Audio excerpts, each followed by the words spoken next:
नमस्कार, मैं हूं सौरभ शर्मा और आप देख रहे हैं कुरुक्षेत्र। बहुत स्वागत है आप सभी का। आज सुप्रीम कोर्ट से एक बहुत बड़ी खबर आई है। नरेंद्र मोदी के खिलाफ किसी एक पार्टी का नहीं बल्कि पूरे विपक्ष के सबसे बड़े आरोप यानी जांच एजेंसियों की सिलेक्टिव कार्रवाई, ईडी, सीबीआई, इनकम टैक्स का विपक्षी दलों पर हथियार की तरह इस्तेमाल, इस इल्जाम से जुड़ी याचिका को सुप्रीम कोर्ट ने सुनने से इनकार कर दिया। कांग्रेस समेत 14 पार्टियां सुप्रीम कोर्ट पूरा कच्चा चिट्ठा लेकर अपनी तरफ से सारे सबूत, उदाहरण लेकर इस उम्मीद में गई थीं कि अदालत केंद्र सरकार को अपनी एजेंसियों पर लगाम कसने को कहेगी और देश में एक बार फिर मोदी तानाशाह है, डिक्टेटर है, भारत में लोकतंत्र का गला घोंटा जा रहा है, ये बातें फिर से मजबूती के साथ कही जा सकेंगी। लेकिन सुप्रीम कोर्ट ने ऐसी कोई उम्मीद नहीं बांधी विपक्ष की और ऐसी उम्मीदों पर पानी फेरा, बल्कि उल्टा अदालत ने विपक्ष की इन पार्टियों को यह नसीहत दी कि नेता और एक आम आदमी में कोई फर्क नहीं किया जा सकता। नेताओं के लिए अलग से कोई नियम कायदे नहीं बनाए जा सकते। अगर लड़ाई सियासी है तो फिर उसी दायरे में जाकर लड़िए, अदालत में नहीं। बात अगर सरकार की करें तो प्रधानमंत्री अभी हाल फिलहाल में 2 मौकों पर यह कह चुके हैं कि भ्रष्टाचार पर वार थमेगा नहीं, एजेंसियों पर दबाव बनाया जाएगा लेकिन एजेंसियां स्वतंत्र तरीके से कार्रवाई करती रहेंगी। अब सवाल यह है कि क्या एजेंसियों की कार्रवाई भी तेज होगी और विपक्ष की जंग भी? बात करेंगे आज कुरुक्षेत्र में इसी पर। उससे पहले देखते हैं एक रिपोर्ट।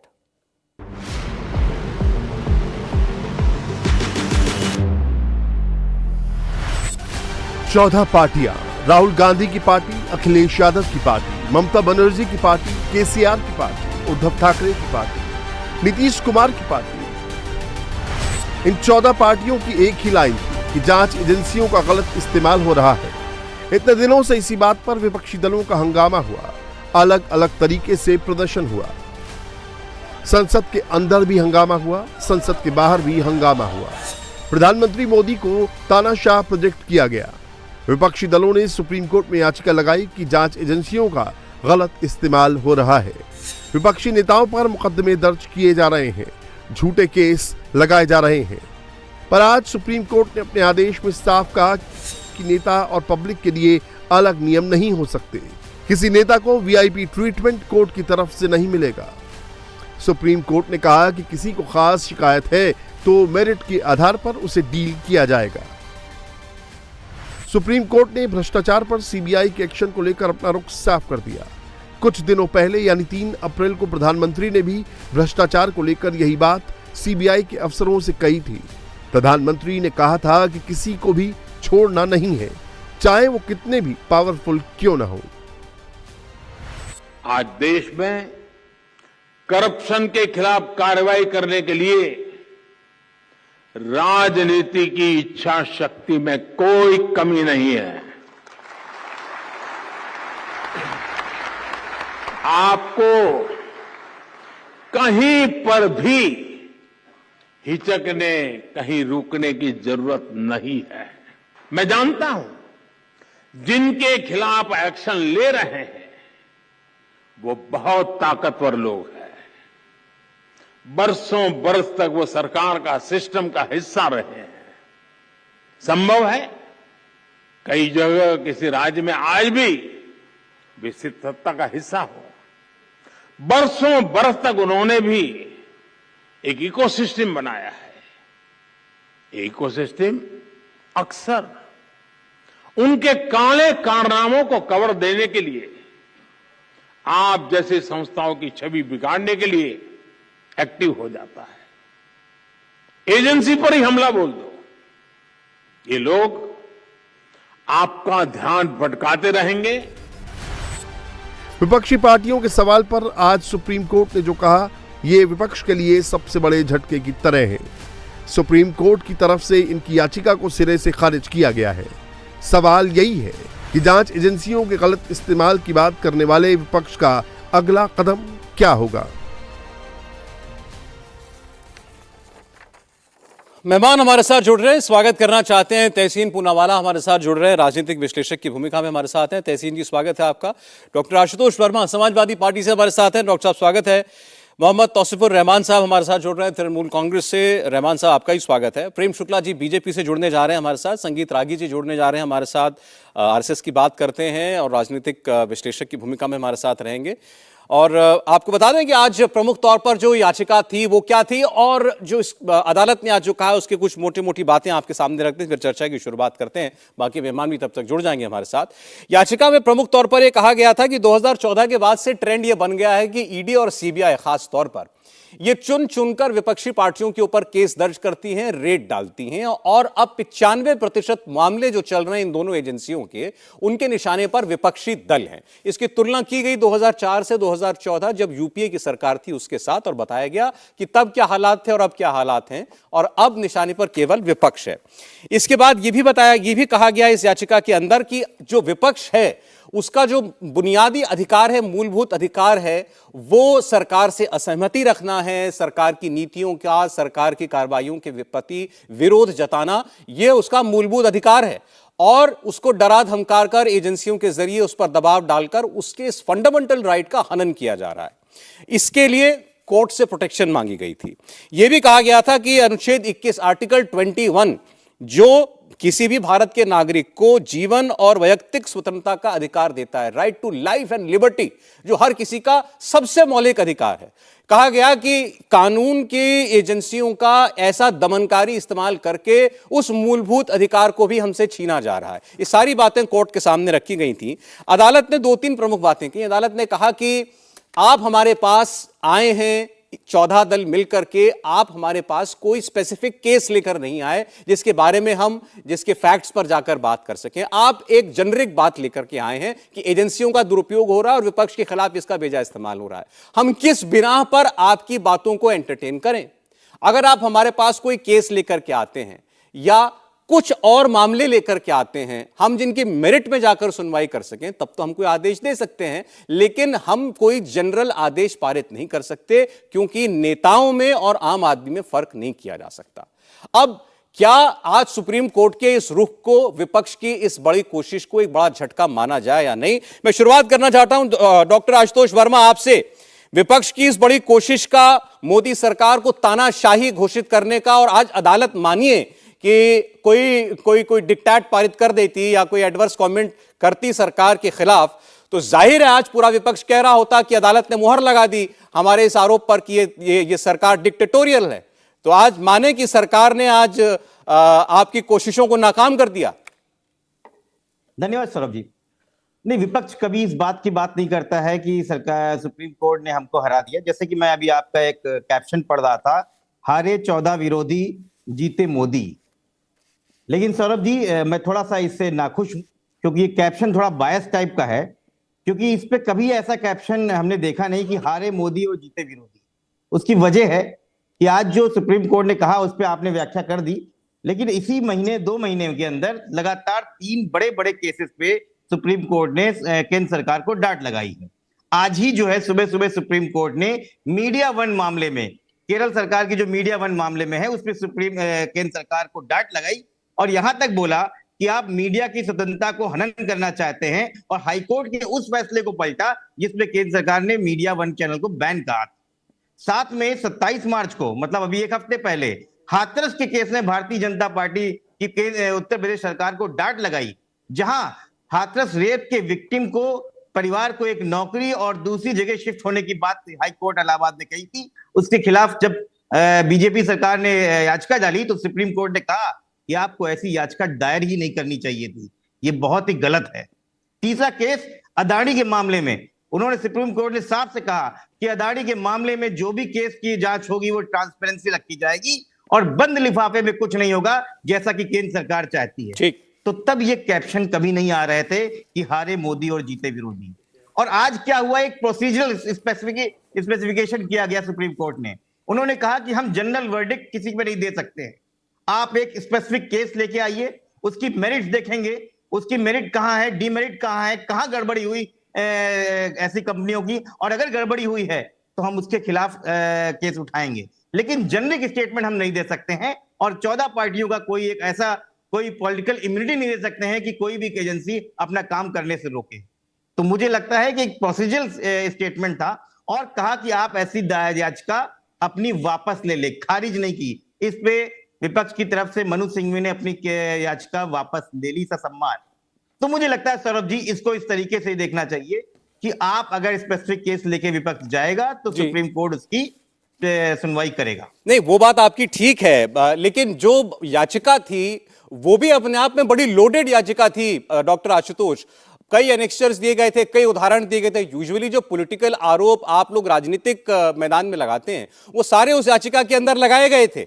सुप्रीम कोर्ट ने उनकी मेरिट डिमेरिट में जाना उचित नहीं समझा, बल्कि साथ में आज ये नसीहत दी है कि अगर आपका आरोप ये है कि लेवल प्लेइंग फील्ड नहीं रही है, वो स्क्यूड हो गई है, ये सब मैंने पिटीशन में ही वर्ड्स जो हैं पढ़े हैं, तो फिर अगर आरोप यह है कि हमारे पास वो पॉलिटिकल स्पेस नहीं बच रही है तो आप उसको उसी जगह जाकर के तलाशिए, उसी राजनीतिक जमीन को वहीं जाकर तलाशिए। अदालत उसकी जगह नहीं है।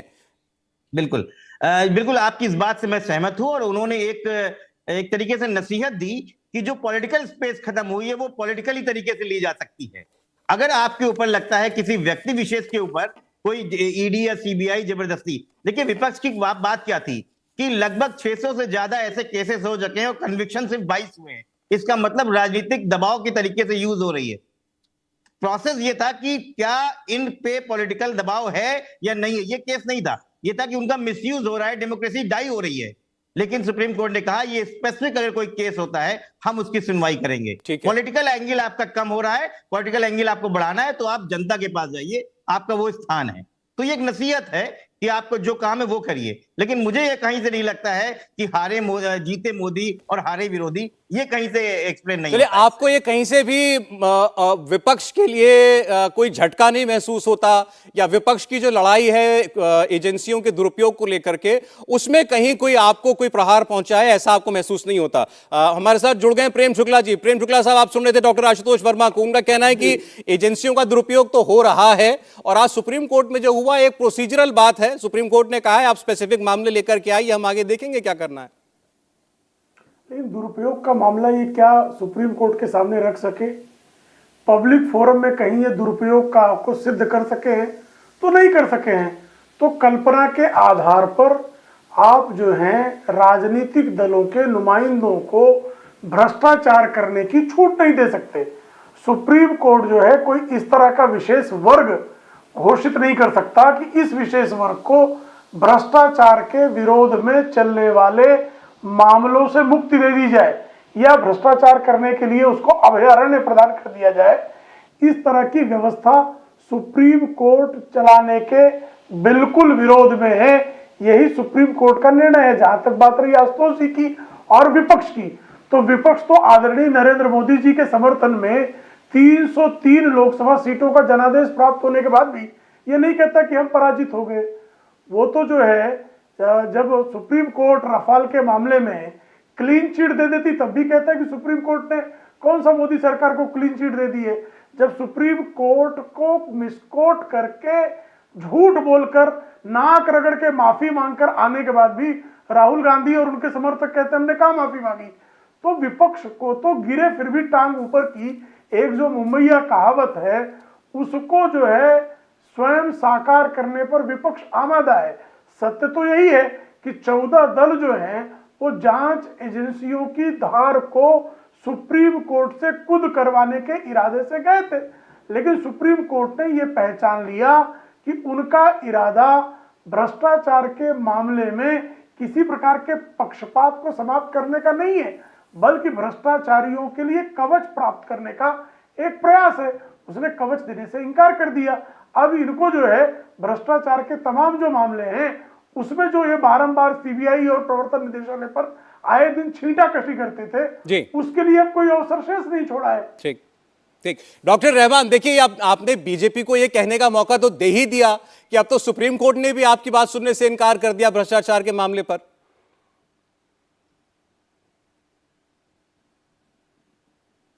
रहमान साहब। जी सर, मुझे लगा आप किसी और को कह रहे थे। जी। सर देखिए, पहले मैं आपको बताते चलूं कि ये जो सुप्रीम कोर्ट का तो निर्देश जो होता है वो तो सर आंखों पे है। ऐसी बात नहीं कि हम कहेंगे कि भाई खारिज हो गई और सुप्रीम कोर्ट कहां चले गई। नहीं, सुप्रीम कोर्ट पहले भी बहुत मोदी सरकार को फटकार लगा चुकी है और उनको भी मानना पड़ा और हमें भी मानना पड़ेगा। मगर देखिए लाइन जो है, लाइन थोड़ी सी अलग है।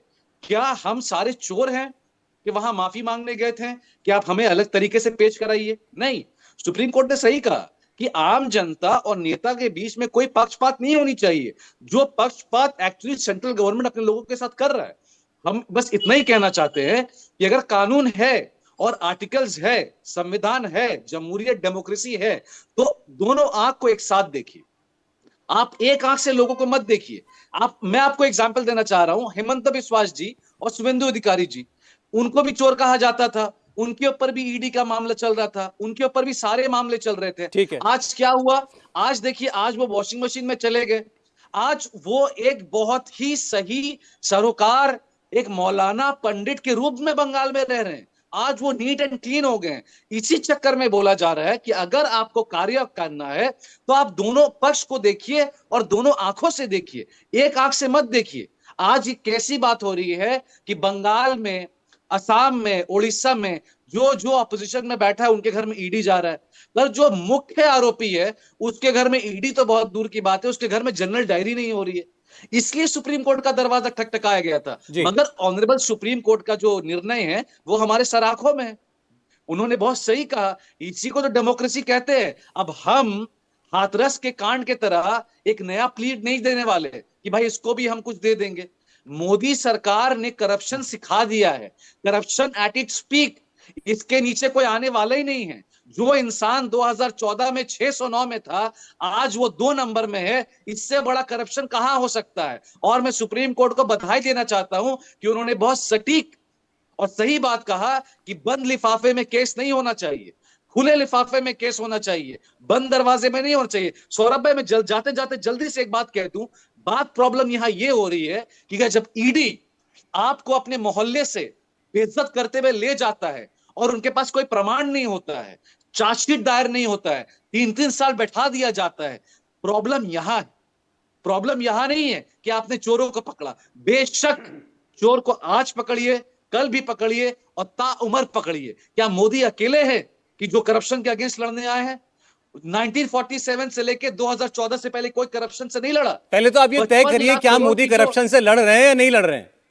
कहा अपने, वो सिर्फ ऑपोजिशन से लड़ रहे हैं सौरभ भाई। ठीक है। वो ऑपोजिशन से लड़ाई कर रहे हैं। करप्शन से लड़ाई करना होता तो सारी पार्टी को यूनाइट करते और तब वो कहते हैं कि एक साथ आइए। अरे सर, 1947 से लेकर 2014 तक 55 लाख करोड़ का सारे गवर्नमेंट को मिलाकर अच्छा चलिए, अच्छा चलिए, ठीक है। ये क्योंकि आरोप सर, कई बार आज लग चुके हैं आपकी और 85 लाख बीजेपी के करोड़ का बीच में। उधार आज बाकी सुप्रीम है। कोर्ट ने जो कहा उस पर रहते हुए अब सवाल ये, आपको अगर अपनी बात को देश के सामने रखना है सुप्रीम कोर्ट के जरिए, अब सुप्रीम कोर्ट ने कहा है कि भाई आप स्पेसिफिक केस लाइए हमारे सामने, कहां मनमानी कर रही है सही है। सरकार। अब सही है। आपने एनेक्स्चर में देख रहा था, पिटीशन में बहुत सारे नाम दे रखे हैं। आपने वो नाम भी दिए हुए हैं जहां पर बीजेपी पहले आरोप लगाती थी और अब वो लोग बीजेपी में आ गए, जिसको आप लोग बोलते हैं वॉशिंग मशीन भाजपा, और अब उन पर कार्रवाई नहीं हो रही। तो आप उनके केस को जाइए दोबारा खुलवाने के लिए। आपने वो नाम भी दे रखे हैं जो विपक्ष के लोग हैं, जिनके ऊपर आप कहते हैं गलत इल्जाम लगाकर एजेंसी ने उनका नाम डाला हुआ है। आप वो अलग अलग एग्जाम्पल लेकर के जाइए सुप्रीम कोर्ट के अंदर। सुप्रीम कोर्ट ने तो कहा है हमारे पास नहीं, जा तो स्पेसिफिक रहे हैं केस सौरभ लाइए, भाई। तो अब आपको बिल्कुल, जाना चाहिए। बिल्कुल जा रहे हैं। नहीं, बिल्कुल जा रहे हैं, पर देखिए कहीं ना कहीं एक सेटबैक होता है। आप सत्ता में बैठे हैं सर, आप किसी की जिंदगी बर्बाद कर चुके हैं। आप सत्ता में बैठ के किसी को पूरे माशरे में, माहौल में, सोसाइटी में आपने बेइज्जत कर दिया है। क्या मुंह रह गया? आपके पास चार्जशीट नहीं है जार करने को, आपके पास कोई प्रमाण नहीं है, आप शक के बुनियाद में रेट डालते हैं। रेट आप डालते कैसे? आपके पास तो इंक्लोजर है, आपके पास तो कागज है, आपके पास पूरा हक है रेट डालने का, आपने रेट डाल दिया। मगर आप रेट किस बुनियाद में डाले हैं? किसका भतीजा कौन निकलता है, किसकी कहां खाला निकलती है, किसका मामा निकलता है, आप वहां रेट डाल देते हैं। आपके हाथ में कभी कुछ आता भी नहीं है। और नहीं, मेरे ख्याल से रहमान साहब ऐसा है, अब अगर लोगों की रेपुटेशन का ख्याल करके एजेंसियां कार्रवाई करना छोड़ दें तो फिर तो एजेंसियों के दफ्तर बंद करने पड़ेंगे। और एक सेकंड सर, और आप टीएमसी के नेता के मंत्री के घर पर ही तो वो नोटों के ढेर मिले थे ना, आप ही के मंत्री के घर पर तो वो ढेर मिले थे ना। बेशक सर, तो कम से कम आप तो नहीं कह सकते ये कि भाई एजेंसियां केवल कैरेक्टर खराब करने के लिए, बदनाम करने के लिए कार्रवाई करती हैं। एक बार दो लोग रह गए, उनको जरा चर्चा में ले आऊं मैं। आपने कहा एजेंसियां केवल विपक्ष को टारगेट करती हैं, सुप्रीम कोर्ट का आदेश जो है उसका हम लोग इज्जत करते हैं, हम जाएंगे आगे अपनी पैरवी कराएंगे। जी ठीक है, डॉक्टर रागी। देखिए सौरभ जी, प्रथम दृष्टया तो जब मैंने ये अखबार में पढ़ा था कि 14 पार्टियां मिलकर के सुप्रीम कोर्ट में एक केस दायर किया है, तो मैं तो कोई मेरा ट्रेनिंग लीगल विधि शास्त्र में नहीं है, बट एक सामान्य मन में ऐसा ही कह रहा था कि सुप्रीम कोर्ट इसे इंटरटेन ही कैसे कर सकती है। कोई यदि विशेष स्पष्ट कहीं पर इस प्रकार का कोई समस्या दिख रही है कि सरकार किसी को सता रही है, एजेंसियों ने गलत प्रयोग किया है या अपना दुरुपयोग अपनी सत्ता का किया है, तो कोई एक स्पेसिफिक केस हो सकता है। लेकिन ये स्वाभाविक है कि ये चूंकि जो केस जो फाइल किया गया था वो पॉलिटिकल था और राजनीति का अखाड़ा जो है वो सुप्रीम कोर्ट ने आज इसे बनने से, अपने स्वयं को बनाने से इनकार कर दिया है। ये बहुत सुखद है। दूसरी बात, इसके परिणाम क्या निकलेंगे वो अब मैं बताता हूँ। इसके परिणाम ये निकलेंगे कि जब अब सीबीआई या ईडी की कार्रवाई होगी तो विपक्ष जो चिल्ला रहा था, राजनीतिक कारणों से ही चिल्ला रहा था कि देखिए हमारे खिलाफ दुर्व्यवहार हो रहा है, सत्ता का गलत प्रयोग हो रहा है, तो राजनीतिक जो बढ़त थी विपक्ष के पास, वह भी विपक्ष ने इस अभियान में खो दिया। उनको लगा कि सुप्रीम कोर्ट हमारी, यदि सुप्रीम कोर्ट से एक टिप्पणी आ जाती है तो हम नरेंद्र मोदी के खिलाफ अभियान को और धार देंगे। लेकिन सुप्रीम कोर्ट के जो आज का जिस प्रकार से खारिज किया है, अब वह उनकी धार कुंद पड़ जाएगी और कल जाकर के भारतीय जनता पार्टी के हाथ में इन्होंने एक शस्त्र दे दिया है जिसका वो बार बार प्रयोग करना चाहेगी। जैसे ही कहेगी कि आप तो गए तो थे, सुप्रीम कोर्ट गए थे, सुप्रीम कोर्ट ने ठुकरा दिया। और सुप्रीम कोर्ट कैसे कह सकती है कि सीबीआई हो या ईडी हो वो किसी के खिलाफ कार्रवाई न करे। सुप्रीम कोर्ट ने बिल्कुल सही कहा कि यदि कोई आपके पास स्पेसिफिक बात आती है, यदि आपको लगता है कि गलत हो रहा है, दूसरा जो तब आप हमारे पास आ सकते हैं। तीसरी बात, इसमें जो एनेक्शर के अंदर लगाया गया था कि अमुक आदमी के खिलाफ केस थे, अमुक आदमी के खिलाफ थे, तो जाकर के कल दो इसके हिस्से होते हैं। एक तो पहला ये कि जो लोग कल कांग्रेस पार्टी में थे या तृणमूल कांग्रेस में थे जिनके खिलाफ भ्रष्टाचार का केस था, उन भ्रष्टाचारियों को कांग्रेस और तृणमूल पार्टी भ्रष्टाचारी मानती ही नहीं थी जी। दूसरी बात, मान लेते हैं है भी, तो दूसरी बात केस बंद नहीं हुए हैं, और तीसरी बात कि आप जाने के लिए स्वतंत्र हैं। यदि आपको लगता है कि इनके खिलाफ केस बनता है तो आप स्वयं, जब आप अपना केस लेकर के जा रहे हैं तो उनके केस को भी आप सुप्रीम कोर्ट में स्पेसिफिक आप निकाल करके आप वस्तु स्थिति लेकर के आप सुप्रीम कोर्ट में जाइए, सुप्रीम कोर्ट या हाई कोर्ट में चले जाइए। सुप्रीम कोर्ट और हाई कोर्ट इस चीज को सुनती है। लेकिन मूल मुद्दा यह है कि इस सारे अभियान में जो नरेंद्र मोदी को घेरने की बात की जाए, विपक्ष स्वयं घिर गया।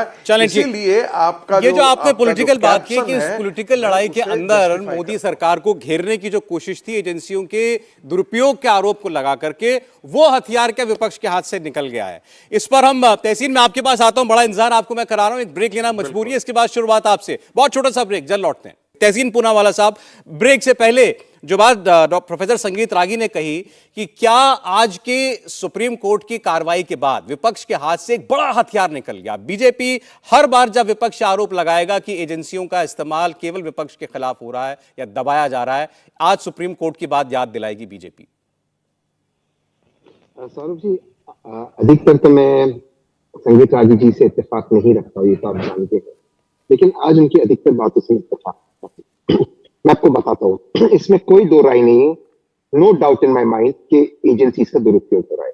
डेटा बताता है, एनसीआरबी का डेटा, कि जब से वर्तमान सरकार 2014 में उन्होंने शासन शुरू किया, 121 सीबीआई के रेड हुए, 115 हुए विपक्ष के ऊपर, 6 हुए करीबन बीजेपी उनके एलाइज तक।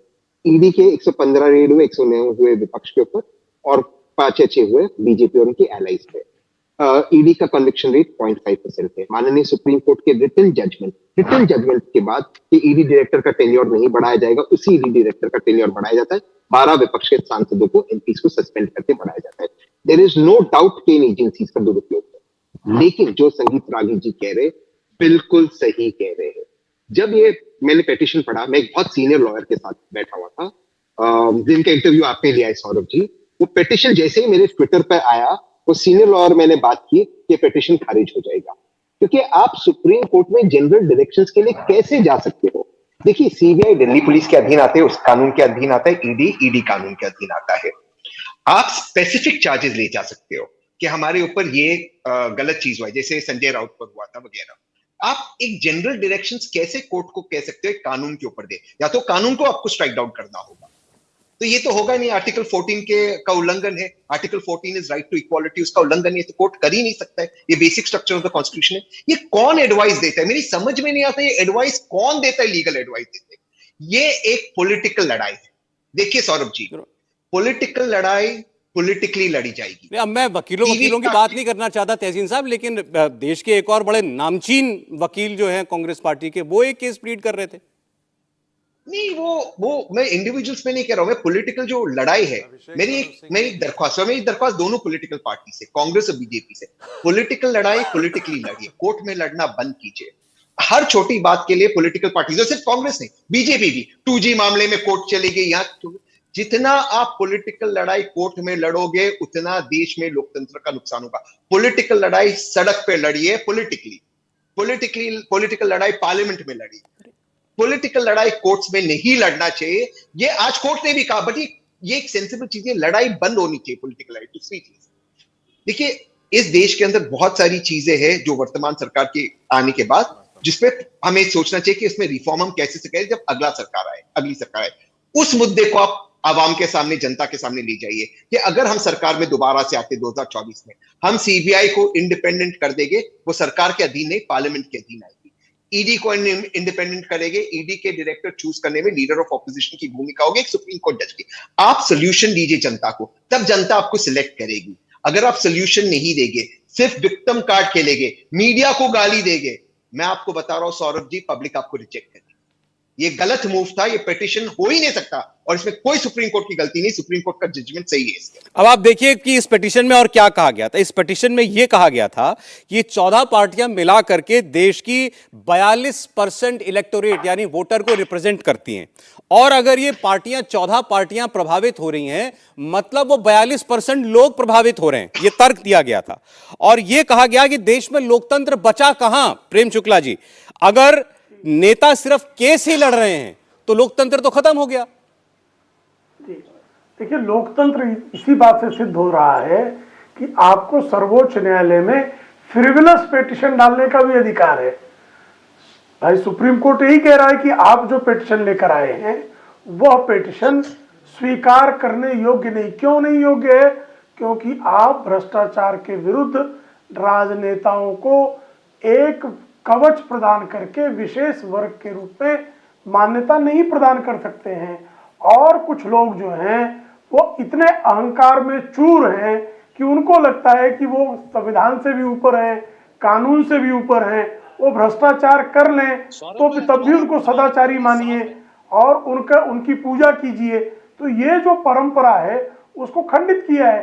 तो अगर भ्रष्टाचार के विरुद्ध जांच एजेंसियां प्रमाण होने के बावजूद कार्रवाई न करें, क्या अगर जो है सत्ताधारी दल के लोग उनके विरुद्ध प्रथम दृष्टया प्रमाण न हो, तो चूंकि विपक्ष के लोगों के खिलाफ प्रमाण है इसलिए सत्ताधारियों को भी पकड़ लेंगे। इस तरह से कोई जो है किसी भी लोकतांत्रिक संवैधानिक प्रणाली के किसी भी राष्ट्र में क्या इस तरह का कामकाज संभव है कि भाई भ्रष्टाचार के मामले में 400 BC के अभियुक्त बने राहुल गांधी और कार्रवाई जेपी नड्डा जी पे हो जाएगी? ऐसा संभव है क्या? नहीं संभव है।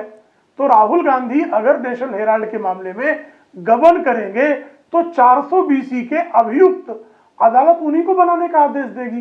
तो इसमें राजनीतिक प्रतिशोध का भाव कहां है, राजनीतिक पक्षपात का? अगर पार्था चटर्जी के घर से बहुत सारा नोट बंडलों का मिल जाए तो उसके लिए दिलीप घोष को गिरफ्तार कर लेंगे क्या? नहीं, फिर वो नहीं, हेमंत विश्व शर्मा का वोट का पानी घोटाला आप लोग उठाते हैं, फिर उसको भूल जाते हैं। रेड्डी ब्रदर्स को चुनाव से पहले क्लीन चिट आप लोगों की एजेंसी दे देती है। नारायण राणे के मामले भूल जाते हैं। बिल्कुल, नारायण राणे पे कौन सा मामला था जरा बताइए सर? यही तो बात है सर, नहीं बताइए ना, मामला कौन सा था? हमने आरोप लगाया, प्रथम दृष्टया प्रमाण नहीं सामने आया, प्रथम दृष्टया प्रमाण आता तो हम सामने काम करते। हेमंता बिस्वा शर्मा जो है भारतीय जनता पार्टी में शामिल होने रहमान के साहब बाद एक मिनट जवाब दे रहे हैं वो, एक मिनट। आदरणीय हेमंता बिस्वा शर्मा के खिलाफ जो आरोप लगाए गए, उन आरोपों में भारतीय जनता पार्टी में शामिल होने के बाद भी वो एजेंसियों का सामना उन्होंने किया है। इसी तरह से जो है शुभेंदु अधिकारी ने भी किया है, मुकुल रॉय ने भी किया, और मुकुल रॉय आज जब तृणमूल कांग्रेस पार्टी में चले गए हैं तो कैसे क्लीन हो गए, जरा बताइए मुझे। कौन सा क्लीनर जो है तृणमूल कांग्रेस पार्टी की अध्यक्षा सुश्री ममता बनर्जी ने कौन सी लॉन्ड्री की विशेष मशीन रखी है जिसमें मुकुल रॉय को यहाँ से डाला और यहाँ से व्हाइट निकाल लिया? ये संभव नहीं है ना, ये कौन है भाई? अच्छा रहमान साहब आप बोल लीजिएगा ना, एक बार इनकी बात खत्म हो जाए। अच्छा 1 सेकंड 10 सेकंड दीजिए, बस 10 सेकंड। क्या तरीका है? मैं तो उनको बहुत, मैं आ रहा हूँ, मैं उनकी, मैं आ रहा हूँ, मैं बात खत्म हो जाने दीजिए, मैं आ रहा हूँ आपके पास। उनके- रहमान जी प्लीज, मैं उनके बीच में नहीं। सौरभ जी, मैं उनके मिथ्या प्रलाप को भी बहुत शांति से सुनता रहा। उन्होंने कुतर्क दिए, उसको भी मैं सुनता रहा। बोलिए, प्रेम शुक्ला जी की आवाज आएगी। रहमान साहब मैं आऊंगा आपके पास, बोलिए। देखिए, मैं रहमान साहब के मिथ्या प्रलाप को भी बहुत संयम से सुनता रहा, उनके कुतर्कों को भी सुनता रहा। अब सुप्रीम कोर्ट ने जो आदेश दिया है, उस आदेश की जो स्थिति है वो साफ तौर पर बता रही है कि आप भ्रष्टाचारियों के लिए अभयारण्य का प्रबंध नहीं कर सकते कि हम इस तरह के कानून बना दें जिसमें भ्रष्टाचारी भ्रष्टाचार करने के लिए मुक्त हो। ममता बनर्जी के जो कैबिनेट है उसके अधिकांश लोगों के खिलाफ सीबीआई और ईडी की कार्रवाई। अच्छा चलिए, अरे चलिए ठीक है, अब रहमान साहब जवाब दीजिए आप। अच्छा ठीक है, ओके प्रेम शुक्ला जी, रहमान साहब आप जवाब दीजिए जरा, ठीक है। देखिए अब रहमान साहब सुनिए मेरी बात सुनिएगा जरा। आपने जो आरोप इनके ऊपर लगाया, जो ममता बनर्जी जी साहिबा ने वॉशिंग मशीन दिखाई थी भाजपा वाली, तो ये दोनों तरफ काम करता है दरअसल। जब फॉर एग्जाम्पल मुकुल रॉय जब वो आपकी पार्टी में थे तो वो भ्रष्टाचार का आरोप, तब वो भ्रष्टाचारी नहीं थे। जब वो बीजेपी में आ गए तो वो भ्रष्टाचारी हो गए। फिर जब वो वापस टीएमसी में आ गए तो फिर वो भ्रष्टाचारी नहीं रहे। नहीं, आपने एक पहलू मिस कर दिया सौरभ भाई। हाँ, वो पहले भ्रष्टाचारी थे जब वो टीएमसी में थे, जब वो भाजपा में आ गए तो वो आपने जो आरोप इन पर लगाया, पलट के इन्होंने आप पर लगा दिया, तो अब हमने ले लिया। वही तो कह रहा हूं, ये आरोप दोनों तरफ काम करता है। भाजपा में गए, वो क्लीन हो गए तो हमने ले लिया। हाँ, तो वो तो बात स्क्वायर हो गया तो इनकी तरफ आकर के वो धुल गए थे, अब ठीक है वो। अरे एक चोर था जो टीएमसी में था, ठीक है, जब वो भाजपा गया वो क्लीन हो गया। तो जब अगर आप पाक साफ हो गए तो हमने ले लिया। ओके, अब क्यों चोर बोलना किसी को? हाँ ठीक है, तो जब टीएमसी में था तब चोर बन गया, जब टीएमसी में था तब चोर था। अरे आपने तो कहा, संजय शुक्ला जी ने तो कहा। पूछ रहा हूं आपसे, किसने कहा? जब पहले आपकी पार्टी में थे तब चोर थे। अरे मुकुल बाबू को चोर तो बीजेपी ने बनाया, फिर उसी चोर को आपने पाला। मैं केवल आपसे ये कहना चाहता हूं, दूध पिलाया और वो ठीक हो गए। मैं आपसे केवल ये कहना चाहता हूं कि जो आरोप आप इनके ऊपर लगाते हैं कि ये भ्रष्टाचारी केवल दूसरे की पार्टी में दिखाई देता है, ये आरोप आपके ऊपर भी लागू होता है। नहीं तो हम तो देखिए, हमको तो आपने चोर बना ही दिया है।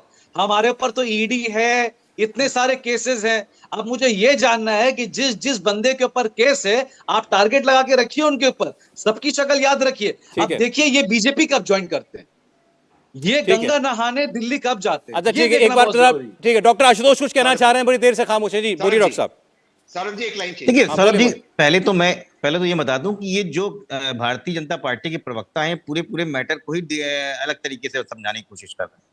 किसी ने नहीं कहा विपक्षी पार्टी ने कि आप किसी भ्रष्टाचारी के ऊपर आप कोई रोक लगा दी है, इम्यूनिटी है।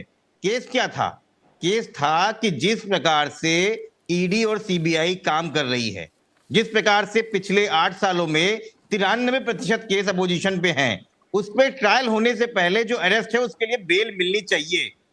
तो सुप्रीम कोर्ट ने कहा कि आप जाइए और इंडिविजुअल केस लेके आइए, हम उसकी मेरिट देंगे, हम जनरल गाइडलाइन नहीं दे सकते हैं। ये कैसे बोला इन्होंने कि हम भ्रष्टाचारियों को? तो भारतीय जनता पार्टी के प्रवक्ताओं को सिखाया जाता है कि विपक्ष को ये बताओ कि भ्रष्टाचारियों को सपोर्ट कर रहे हैं और हम वॉशिंग मशीन वाले हैं, हम नहीं कर रहे हैं। अभी आपने पूछा रेड्डी ब्रदर्स के लिए, ये चुपचाप बैठ गए। रेड्डी ब्रदर्स का मामला क्या था पता है आपको? रेड्डी ब्रदर्स के लोहे की खदान के ऊपर जो है इतना बड़ा स्कैम था। 2014 में मोदी सरकार आती है, 15 में बेल मिल जाती है, आज तक ट्रायल नहीं शुरू हुआ। 600 करोड़ का था। क्यों? क्योंकि दुनिया जानती है कि रेड्डी ब्रदर्स और भारतीय जनता पार्टी का क्या संबंध है? जी ठीक है। वसुंधरा राजे के लड़के दुष्यंत सिन्हा के ऊपर ललित मोदी के साथ गमन करने का 21 करोड़ का केस था, आज तक ट्रायल नहीं हुआ। सूरत के बीजेपी का नेता था, उसके ऊपर मनी लॉन्ड्रिंग का केस था, आज तक चार्जशीट नहीं गाली हुई। नहीं, ठीक है। व्यापम केस में लक्ष्मीकांत शर्मा पे इसकी परेशानी है।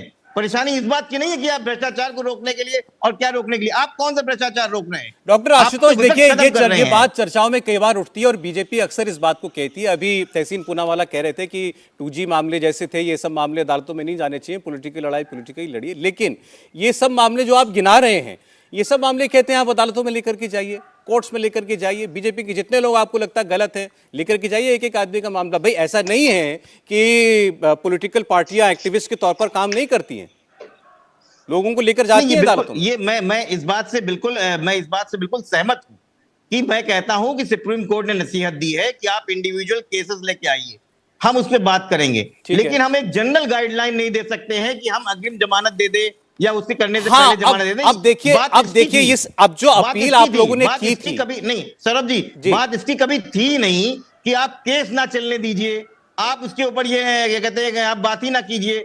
बात ये थी कि आप उसको जब आप केस फाइल करते हैं ईडी के लिए, तो पॉलिटिकल लोगों के ऊपर राजनीतिक दबाव के कारण ये केसेस हो रहे हैं, तो उनको अग्रिम जमानत की सुविधा दी जाए। सुप्रीम कोर्ट ने कहा नहीं, हम ये जनरल रूल नहीं दे सकते हैं क्योंकि वो पॉलिटिकल है। ये बात सिर्फ इतनी थी। जी ठीक है। इसको महिमा मंडन किया जा रहा है कि नहीं ठीक, विपक्ष जो है भ्रष्टाचारियों को बचा रहे हैं। बात अभी वही कही ना, तहसीन पूनावाला क्या कह रहे थे कि वो एक वरिष्ठ वकील ने उनसे यही कहा कि ये पिटीशन सुप्रीम कोर्ट कैसे एंटरटेन कर लेगा जिसमें ये मांग की जा एक सेकंड सर, जिसमें ये मांग की जा रही हो कि अगर 6 महीने के अंदर मुकदमा ट्रायल पूरा होने की संभावना ना दिखती हो तो तुरंत बेल दे दी जाए। वाला इतना स्पेशल, नेताओं को इतना स्पेशल केस बना दें कि 6 महीने में कौन सा मुकदमा हमारे यहाँ पूरा होता है कि तो मतलब नेता है तो बेल उसको मिल ही जाए। और दूसरा ये तक उसके अंदर मांग की गई थी कि पूछताछ के लिए नियमित घंटे हों और ज्यादा से ज्यादा हाउस अरेस्ट ले लें, हाउस अरेस्ट में रखे नेता को। सौरभ जी देखिए, ये जो गाइडलाइंस देने की बात थी एक विशेष वर्ग के लिए, इसको सुप्रीम कोर्ट ने खारिज कहा है और साथ में कहा भी है कि आप जाइए इंडिविजुअल केस लेके आइए, हम उस पे मेरिट में देखेंगे। तो ये नसीहत दी गई है। चलिए, ये कहीं से ये कहा हो गया कि भ्रष्टाचारियों को बचाया जा रहा है। अच्छा ठीक है, भ्रष्टाचारियों को तो आप बचाते हैं। आप पहले कह चुके हैं ये कोई बड़ा सेटबैक नहीं है, हालांकि तहसीन ऐसा नहीं मानते। तहसीन पूनावाला, फिर आखिर में मैं आ रहा हूं प्रोफेसर साहब के पास। तहसीन जी देखिए, हिपोक्रेसी तो है हमारे देश के पॉलिटिकल पार्टी के अंदर, खास करके भाजपा के अंदर। मैं दूसरा एक उदाहरण दे देता हूं आपको, चौधरी साहब का, टीडीपी के एमपी।